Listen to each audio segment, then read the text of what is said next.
नमस्कार दोस्तों, आज बात करेंगे प्लेसेस ऑफ वर्शिप एक्ट 1991 क्या है, ये चर्चा में क्यों है, इसका इतिहास क्या है और इसका जो फ्यूचर है वो क्या होने वाला है। तो आइए शुरू करते हैं। सबसे पहले तो ये जानकारी प्राप्त करते हैं कि आखिर ये चर्चा में है क्यों।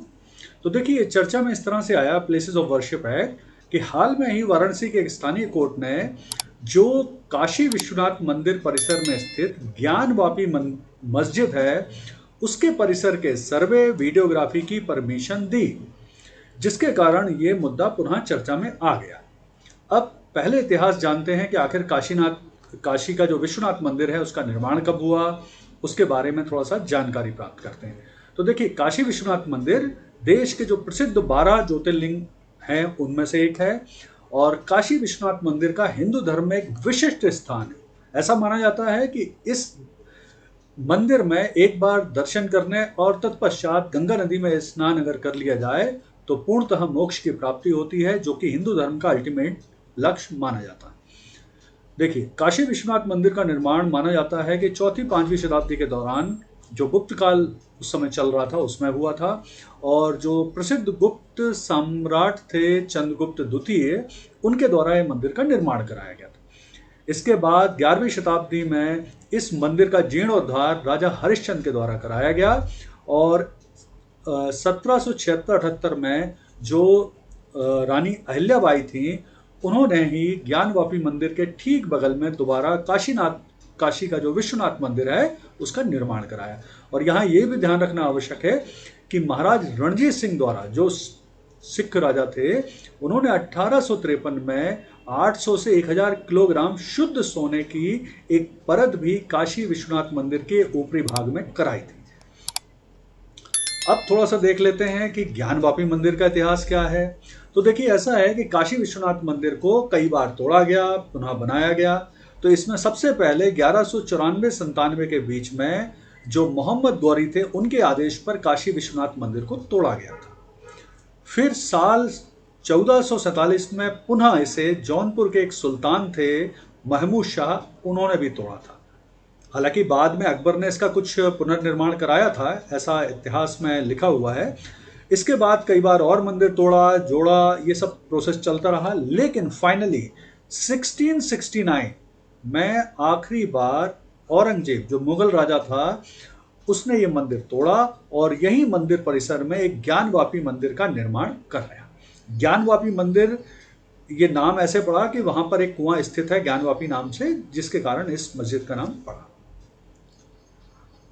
तो थोड़ा सा अब देखते हैं कि प्लेसेस ऑफ वर्शिप एक्ट 1991 की पृष्ठभूमि क्या है, तो इसको भी समझने की कोशिश करते हैं।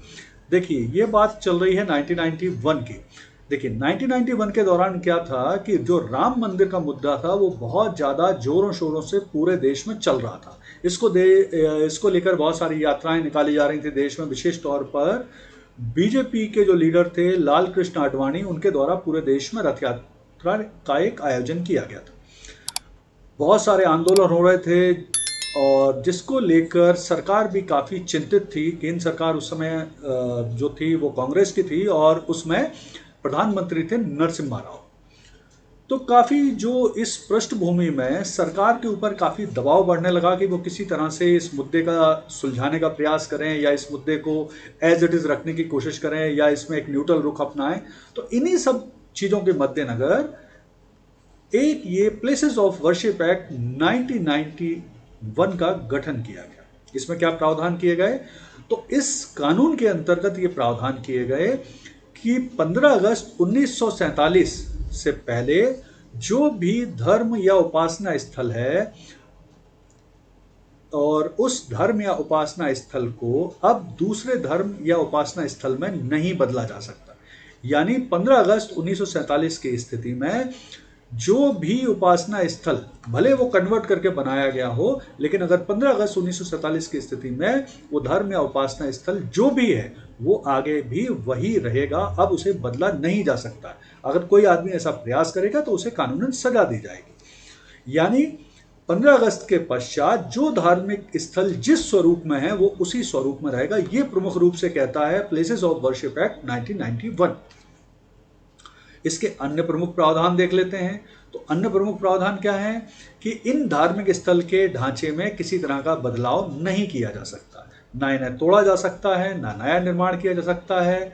और कानून में तो ये भी लिखा हुआ है कि अगर ये भी सिद्ध हो जाए कि वर्तमान धार्मिक स्थल को इतिहास में किसी दूसरे धार्मिक स्थल को तोड़कर भी बनाया गया है, तो भी इसके वर्तमान स्वरूप को बदला नहीं जा सकता। इसके अलावा धार्मिक स्थल को किसी दूसरे पंथ के स्थल में भी बदला नहीं जा सकता। यानी एक बहुत ही कड़ा किस्म का कानून है जो यथा स्थिति बहाल करने को, यानी स्टेटस क्यू को बहाल रखने की वकालत करता है या बात करता है।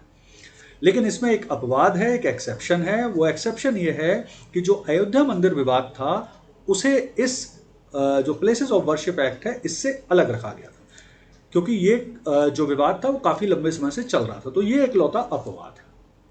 अब आगे देखते हैं कि क्या ज्ञानवापी मुद्दे पर भी यह कानून लागू होगा। तो इसमें प्रमुख रूप से आपको पता ही है, दो पक्ष हैं, एक मुस्लिम पक्ष है और एक हिंदू पक्ष है। हम दोनों की बात को देखते हैं। तो पहले बात करते हैं मुस्लिम पक्ष की।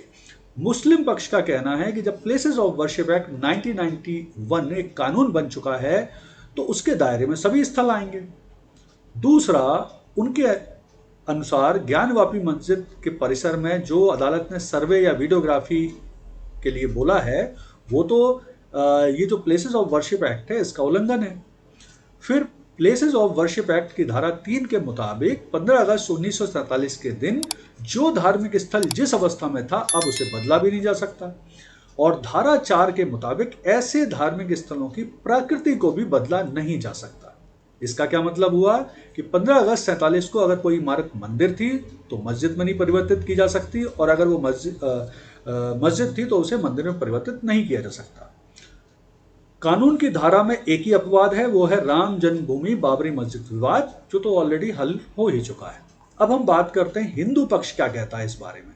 तो हिंदू पक्ष का कहना है कि 1991 में मामला कोर्ट में पहुंच चुका था। यानी उनका कहना है कि जो ज्ञानवापी मस्जिद से जुड़ा हुआ विवाद है वो ऑलरेडी 1991 में भी कोर्ट में पहुंच चुका था। इस कारण इस पर प्लेसेस ऑफ वर्शिप एक्ट 1991 लागू ही नहीं होता। दूसरा उनका कथन है कि प्लेसेस ऑफ वर्शिप एक्ट 1991 उनके फंडामेंटल राइट, विशेष तौर पर आर्टिकल 25 और 26 का सीधा सीधा उल्लंघन है, क्योंकि ये आर्टिकल 25 और 26 किसी भी व्यक्ति को उसके फेथ, बिलीव और वर्शिप, यानी उसका जो विश्वास है, जो उसके धर्म में आस्था वगैरह है, उसको मानने की पूरी स्वतंत्रता देता है। तो हिंदू पक्ष का कहना है कि प्लेसेस ऑफ वर्शिप एक्ट एक तरह से उनके फंडामेंटल राइट का वायलेशन है, क्योंकि ये फंडामेंटल राइट उनको उनके फेथ, बिलीव और वर्शिप के अनुसार उस पूजा स्थल में पूजा करने से, वर्शिप करने से रोकता है जहां वो पूजा करना चाहते हैं। यानी वो ये कहना चाह रहे हैं कि इस एक्ट से उनका जो फंडामेंटल राइट है उसका बहुत बुरी तरह से वायलेशन होता है और वो अपने इच्छित पूजा स्थल में पूजा कर नहीं पा रहे हैं। इसलिए उनका कहना है कि इस प्लेसेस ऑफ वर्शिप एक्ट 1991 को रद्द किया जाना चाहिए, जिससे वो अपने इच्छित पूजा स्थल पर पूजा कर सकें। और उनका ये भी कहना है कि जो कोर्ट ने ज्ञानवापी परिसर का सर्वे करने का बोला है वो पूरी तरह से जायज है, लीगल है, और ये सर्वे होना चाहिए जिससे उसकी स्थिति वास्तविक रूप से पता चल सके। तो ये तो है इसका विवाद, और ये विवाद चूंकि अभी चल ही रहा है, अभी सर्वे रिपोर्ट सौंपी जाना है, मतलब इसको लेकर भी बहुत सारे और वाद विवाद, दोनों पक्ष के बयान इत्यादि आते रहेंगे। अब एक और चीज़ देखते हैं कि देश में और कहाँ कहाँ पर विवाद चल रहे हैं जो भविष्य में जिनकी आपको कहना चाहिए धमक सुनाई देगी। तो प्रमुख रूप से कुतुब मीनार। तो अब हिंदू पक्ष और बहुत सारे लोग ये मांग कर रहे हैं कि जो कुतुब मीनार है उसका नाम बदलकर विष्णु स्तंभ रख दी जाए, क्योंकि यहाँ पर पहले हिंदू मंदिर था। इसी तरह से ताजमहल को लेकर भी विवाद चल रहा है कि ताजमहल मुख्य रूप से राजस्थान के किसी परिवार से जुड़ा हुआ एक शिव मंदिर था जिसे तेजो महालय कहा जाता था। इसी तरह से शाही ईदगाह मस्जिद है जो मथुरा में श्री राम जो श्री कृष्ण जन्मभूमि है उसके बराबर में स्थित है। इसी तरह से जो मध्य प्रदेश में स्थित धार भोजशाला है उसका भी विवाद है, क्योंकि यहाँ पर हिंदुओं की मांग है कि ये प्रमुख रूप से देवी सरस्वती का मंदिर था तो ये उन्हें सौंपा जाए। इसी तरह से उत्तर प्रदेश के जौनपुर में एक अटाला देवी मस्जिद को लेकर भी विवाद है कि वो पूर्व में मंदिर था, उसे तोड़कर मस्जिद बनाई गई।